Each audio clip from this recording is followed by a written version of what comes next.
Ang kwentong ito ay hango sa totoong buhay. Karanasan ito ni Escardo. Taong 1976, Baungon, Bukidnon.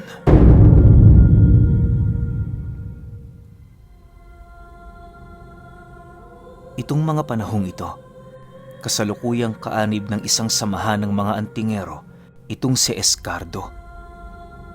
Hindi lang siya ordinaryong miyembro ng samahang yon, bagkus isa siya sa mga pundasyon nito. Kung hindi nyo kasi naitatanong, magmula noong bata pa itong si Escardo, pinapangarap na talaga niyang magkaroon ng grupong nagtatangan ng malalalim na lihim na karunungan. Hindi naging mahirap yon para sa kanya na may isakatuparan sa kadahilan ng marami ding alam at koneksyon ang kanyang yumaong ina. Magmula noong nakakuha siya ng mutya, ipinagpatuloy niya ang kanyang pagsasanay hanggang sa dumating ang puntong marami na ang nakakilala sa kanyang kahusayan.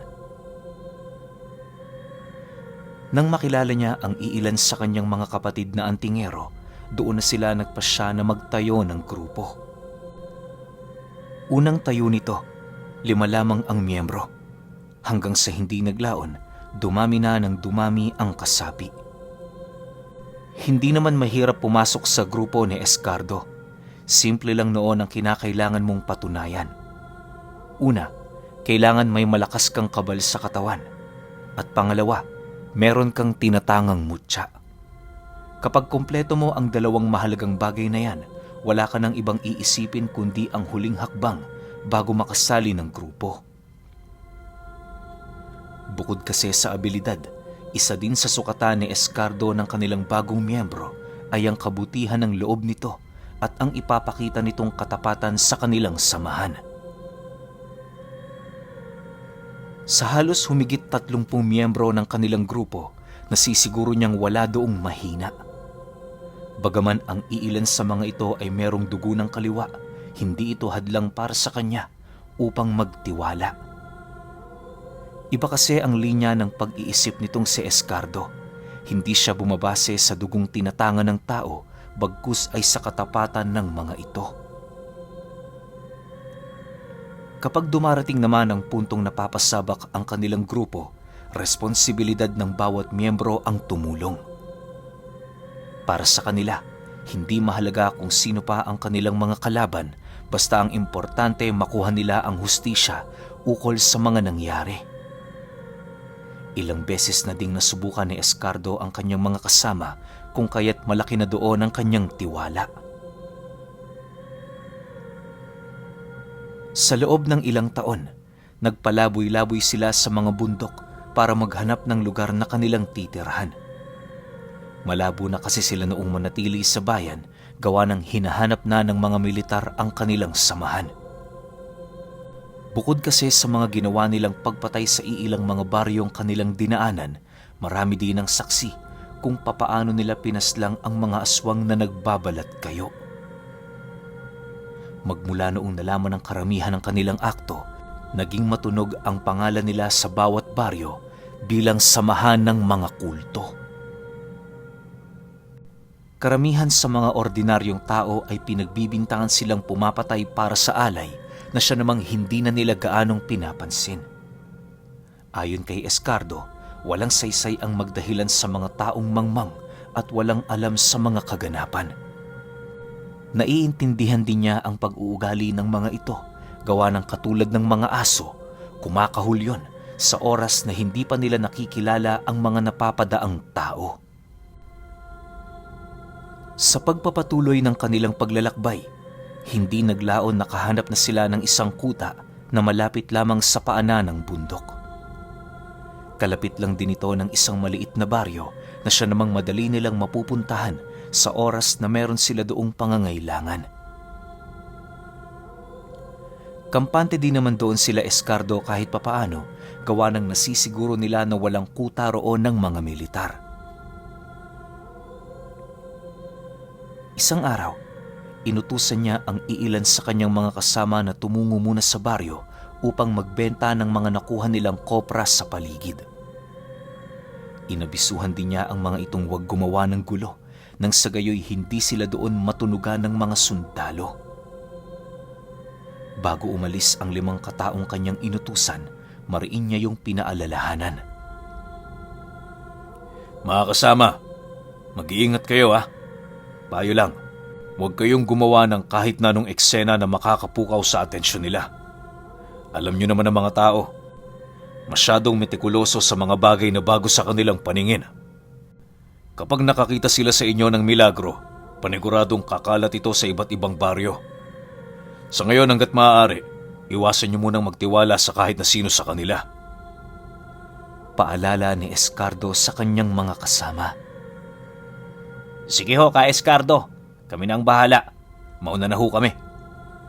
Sagot naman ng namumuno sa pangkat na kanyang nautusan. Lumipas ang ilang oras, nakabalik na nga ang mga ito bitbit ang mga bagay na kanyang pinabili. Habang papalapit ang mga panauhing yon, napansin naman ni Escardo ang iilang bakas ng presensya ng mga aswang na bago sa kanyang pandama. Walang pagdadalawang isip, agad naman niyang nilapitan ang kanyang mga kasama para tanungin yon kung ano ba ang nangyari. Medyo naaalarma noon si Escardo sa kadahilan ng nasisiguro niyang hindi ordinaryong mga aswang ang nakaharap ng mga ito. Maya-maya pa, habang inilalahad ng kanyang mga kasama ang tungkol sa mga nangyari, doon niya nalaman ang mensaheng ipinadala dito ng mga aswang. Ayon sa kanyang mga kapatid, kaya lang naman napagdiskitahan ng mga aswang ang mga kasama niya ay dahil sa hindi ito sanay na merong antingero sa kanilang lugar.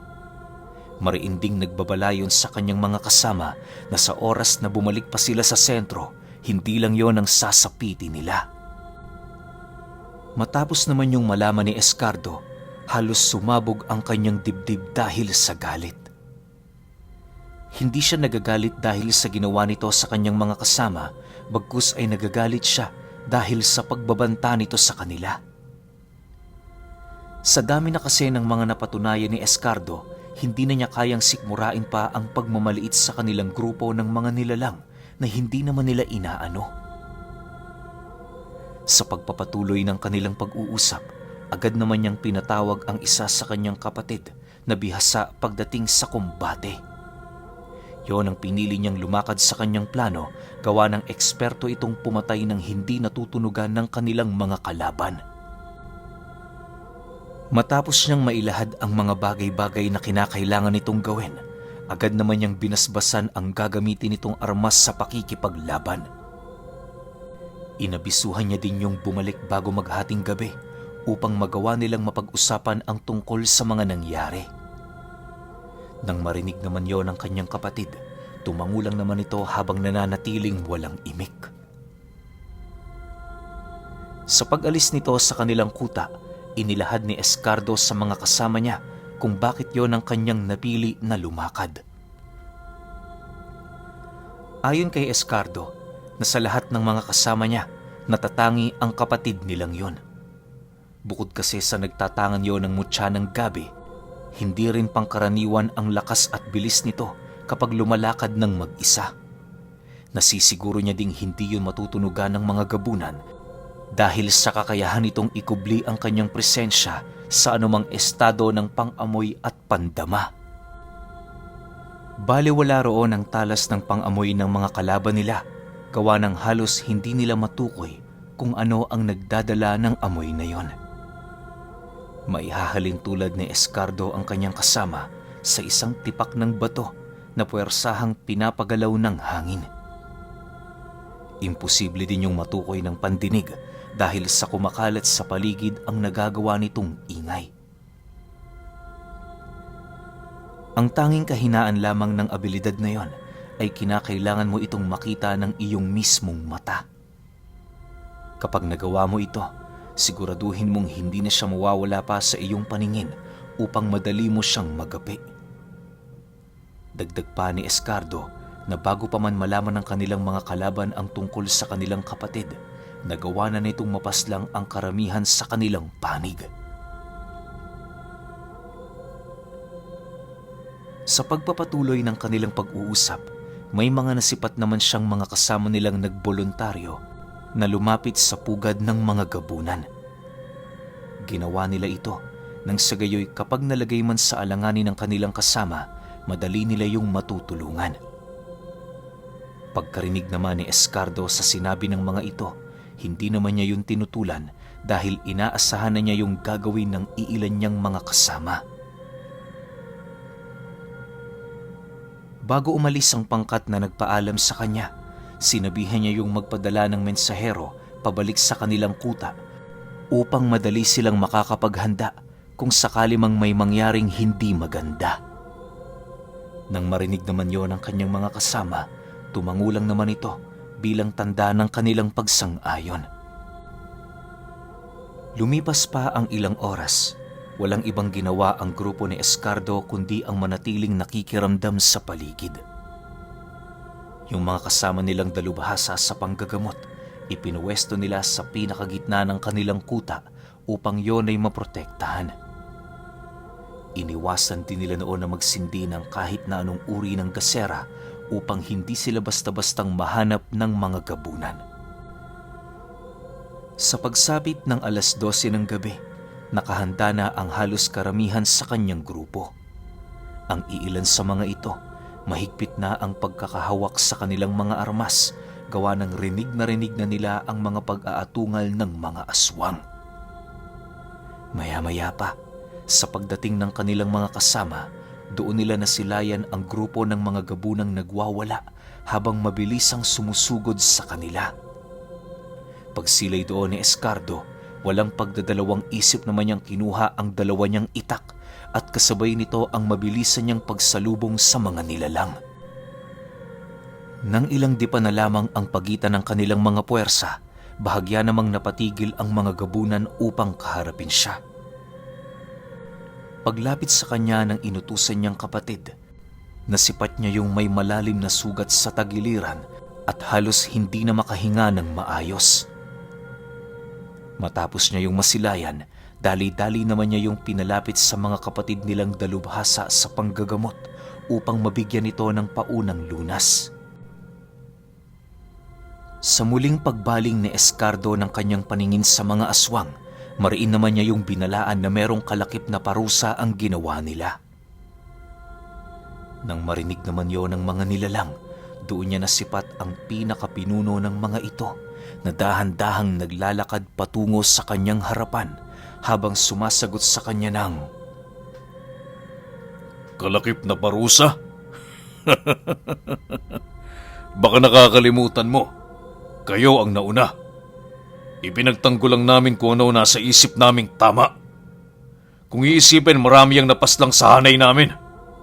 Tandaan mo, hindi kami ang mapaparusahan ngayong gabi, kundi ang inyong grupo." Nang marinig naman ni Escardo ang sinabi ng gabunan, agad naman niyang inihipan ng dasal ang kanyang katawan. Sa pagbagsak niya sa lupa ng tangan niyang itak, mabilis na naman niya yung sinugod, kung saan hindi na yon nagkaroon ng pagkakataon para masalag ang kanyang ginawang pag-atake. Sa paghawak niya sa leeg ng gabunan, dali-dali namang lumapit sa kanya ang kanyang mga kapatid upang bigyan siya ng depensa sa mga kasama nito. Habang papahigpit ng papahigpit ang kanyang pagkakahawak sa nilalang na yon, kitang-kita naman ni Escardo ang pagtulo ng napakalapot nitong laway. Napapadilat na din yon habang nagpupumiglas, subalit hindi ito sapat para tuluyan siyang makatakas sa pinuno ng mga antingero. Makalipas lamang ang ilang minuto, dahan-dahan na ngang nanghina ang gabunan na siya namang naging sanhi ng pagkamatay nito. Sa pagsilay ng mga nilalang sa napaslang nilang pinuno, buong tapang naman nilang sinugod ang mga kapatid ni Escardo. Sa isang iglap, lumaganap ang digmaan sa paligid kung saan ilang katao ang nagbuwis ng buhay. Ang iilan sa mga napaslang noon, parte ng grupo ni Escardo, habang ang iba naman kabilang sa grupo ng mga gabunan. Lumipas ang kalahating oras, muling nanumbalik ang katahimikan sa paligid. Pagsilay ni Escardo na nalipol na nila ang kanilang mga kalaban, dali-dali naman niyang nilapitan ng dalawa sa kanyang mga kapatid na napaslang. Halos hindi niya matanggap ang pagkamatay ng mga ito sa kadahilanang nasisiguro niyang mahihinang nilalang lamang ang kanilang mga nakalaban. Gayunpaman, kahit masaklap ang nangyari sa kanila, pinili niya pa ring magpakatatag alang-alang sa mga natira. Alinsunod sa paniniwala nila Escardo, hindi na nila pinaabutan ng umaga ang bangkay ng kanilang mga kasama. Inilibing nila yon sa gitna ng kanilang kuta bago sila magpasyang humanap ng panibagong mapagtitirahan. Sa muling pag-uumpisa ng kanilang paglalakbay, wala silang kaide-ideya na naaamoy na pala sila ng mga militar. Habang binabagtas nila noon ang daan, hindi naman maiwasang magtaka ni Escardo gawa ng mayat-maya ang pagsalubong nila sa mga magsasakang napapadaan. Lumipas pa ang ilang araw, nadapo na sila sa hangganan ng Bukidnon, kung saan doon na nila tuluyang naramdaman ang pagbuntot ng mga militar sa kanilang likuran. Pagkumpirma ni Escardo sa kanyang hinala, agad naman niyang pinakalat ang kanyang mga kasama para mapaghandaan ang mga susunod na mangyayari. Halos ilang oras lang noon ang lumipas nang bigla silang paulanan ng mga bala sa paligid. Noong una nagawa pa yung indahin ng mga kasama niya, subalit nang baunan na ng sumpa ng mga militar ang kanilang mga bala, doon na nagbago ang sitwasyon. Habang nagkukubli noon si Escardo sa isang tipak ng puno, kitang-kita niya ang kanyang mga kapatid na dahan-dahang namamatay sa paligid. Ang iilan sa mga ito, kisap mata lamang ang pagitan matapos yung bawian ng buhay dahil sa tama ng bala sa ulo. Sa pagpapatuloy ng ganoong pangyayari, wala na siyang nagawa kundi ang lumakad ng mag-isa. Upang makalapit siya sa kanilang mga kalaban, pinili niyang gawing pain ang iilan sa mga kapatid niyang kasama niyang nagtatago sa tipak ng puno. Bagaman masakit para sa kanya na gawin ang bagay na yon, wala siyang magagawa sapagkat yun lamang ang nag-iisang paraan para makalapit siya sa kanilang mga kalaban. Makalipas lamang ang ilang minuto dahil sa bilis na ipinamalas noon ni Escardo, kung kaya't hindi naging mahirap para sa kanya na makalapit sa mga ito. Pagsilay niya sa eksaktong lugar na pinagkukublian ng mga sundalo, taimtim naman niyang inilapat sa kanyang katawan ng pinakamalakas niyang kabal na tinatangan at kasabay nito ang mabilisan niya doong pagsugod. Habang binabagtas niya ang daan, sinigurado niyang hindi siya tatamaan ng humigit sa 5 bala upang hindi siya nito magawang matablan. Naniniwala kasi itong si Escardo, 4 na bala lamang ang maaari niyang indahin dahil sa mga sumpang nakabalot dito. Kapag tinamaan siya ng pang-5 at pang-6, paniguradong magsisilbi na yung katapusan ng kanyang buhay. Maya-maya pa, sa paglapit niya sa mga militar, walang habas naman niya yung pinagtatataga na siya namang naging sanhi upang makabuelo ang kanyang mga kasama. Nang makalapit na ang grupo nila sa mga ito, hindi na yun naging mahirap para sa kanila na makuha ang kanilang tagumpay. Matapos nilang mapaslang ang halos humigit sa 11 sundalo, agad naman nilang inilibing ang bangkay ng mga ito. Mahirap man para sa kanila na pumaslang ng mga ordinaryong tao, wala silang magagawa sapagkat buhay at kamatayan na ang nakataya. Sa pagsapit ng gabi, muli silang naglakbay patungo sa labas ng Bukidnon kung saan doon nila naisipang magbagong buhay. Nagpasya na din noon si Escardo na buwagin ang grupo nila gawa ng ayaw na niyang makakita ng mga kasama niyang namamatay. Sa bawat baryo na kanilang nararating, paisa-isa namang nagpapaalam ang kanilang mga kapatid. Naisipan kasi ng mga itong maghiwa-hiwalay nang sa gayoy hindi na sila matunto ng kanilang mga kalaban. Kampante naman si Escardo na iwan ng mga ito, lalo pat alam niya sa kanyang sarili na hindi rin biro ang kakayahan ng kanyang mga kapatid. Bago sila tuluyang naghiwa-hiwalay, nagpasya silang tataka ng kanilang mga sarili ng mga simbolo na may kaugnayan sa kanilang nabuwag na samahan. Ginawa nila ito nang sa gayoy kahit saang lugar man sila madapo, mananatili silang magkakapatid. Sa pagdating ng puntong nahanap na nga ni Escardo ang lugar na angkop para sa kanya, doon na siya nagpasyang manatili. Kasama niya doon ang 2 sa kanyang mga kapatid na kabilang din sa naging haligi ng kanilang samahan. Kahit napakahirap para sa kanila ang mamuhay ng wala ang samahan, pinilit nila yung tiisin at kayanin alang-alang sa pagbabagong kanilang hinahangad. Lumipas pa noon ang ilang taon, kahit papaano nagawa na ring makasabay sa agos ng buhay ng magkakapatid. Bagaman namumuhay sila bilang mga ordinaryong tao, may mga pagkakataon ding hindi nila naiiwasang makipaglaban. Ayon kay Escardo, na noong 2 taon pa lamang ang nakalipas magmula noong nanatili sila sa lugar na yon, meron na siyang 2 aswang na pinatay. Yung mambabarang na nahuli niyang nagpapakalat ng sakit sa baryo, inalipin niya ito para naman kahit papaano may makakatuwang sila sa trabaho. Hindi naman niya yun sinaktan o tinalian sa leeg, bagkus ang ginawa niya, kinumpiska niya ang lahat ng tinatangan nitong gamit na nagpapalakas at sumasakatuparan sa kanyang karunungang tinatangan. Mariinding binigyan ng babala ito ni Escardo na sa oras na gumawa pa ito ng hakbang na hindi nito pinag-iisipan, mararamdaman na lamang niya nagugulong ang kanyang ulo sa lupa.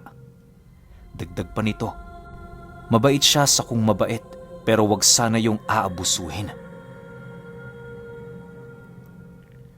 Matapos naman yung malaman ng mambabarang, naging matapat na yun sa kanya.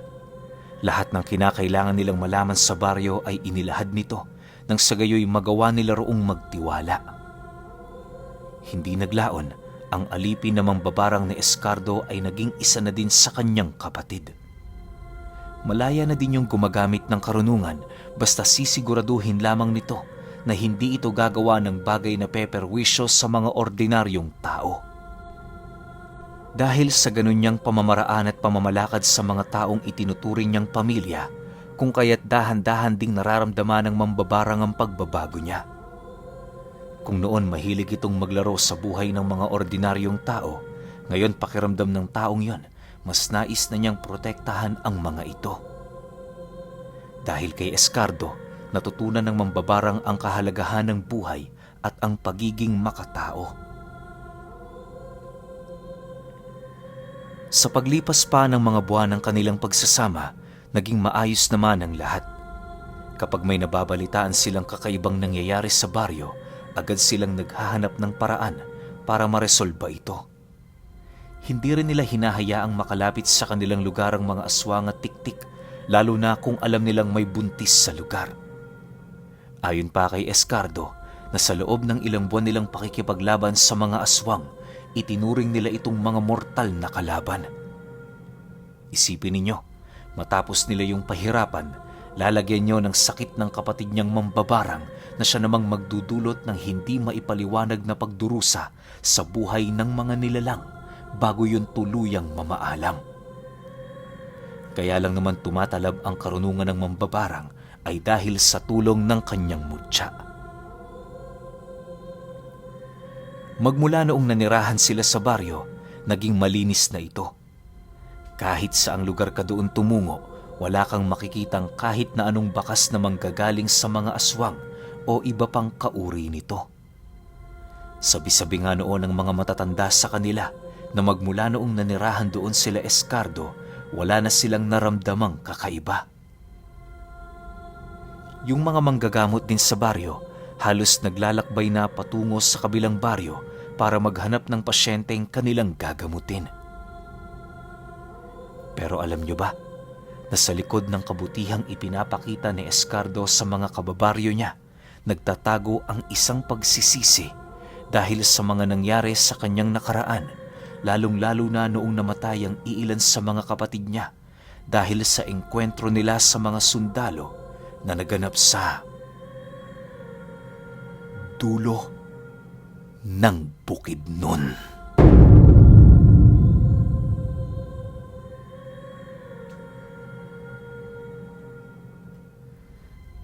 Okay, opinyon ko sa kwento. Hindi ko alam kung ito ba yung eksaktong lugar ng dulo ng bukid no, no? Yung Baungon o saan ba to? South, North, East, West? Hindi ko alam eh. Pero ang sabi kasi sa kwento, dulo na to ng bukid nun. So, ibig sabihin nito, sobrang layo na nito.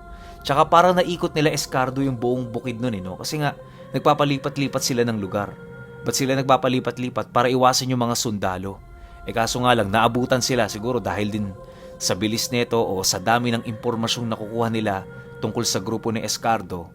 Yun, nagkaroon nga ng talagang kagimbal-gimbal na experience para kay Escardo. Kasi ilan sa mga kapatid niya sa sama ng namatay. Di na nabanggit, di ba? Pero malamang sa malamang, marami yun eh. Yun nga lang, walang bawi sila Escardo kasi nga namatayan sila ng ilang kapatid eh. Tapos siguro yung nagbibigay ng impormasyon sa mga sundalo, yung mga nakakaengkwentro nilang mga nasa panig ng kaliwa. Kasi nga hindi nagugustuhan yung ginagawa nila eh. Pero ang maganda lang sa kwento na to, parang ang dami niyang kwento. No? Parang ilang parte ng buhay ni Escardo yung nakwento eh. Yung mula nung pagkabata, pinamanahan ng mutya, nagtayo ng grupo, tas kung sino-sino yung nakaengkwentro nila, tas nagkaroon pa ng kaibigang mambabarang, tas naging manggagamot sa isang lugar. Parang siksik na siksik yung kwento. Para sa akin lang yun ha. Pero kayo, kung may opinion kayo sa kwentong ito, comment nyo lang sa baba. Yun lang. Hanggang sa susunod na kwento. Salamat.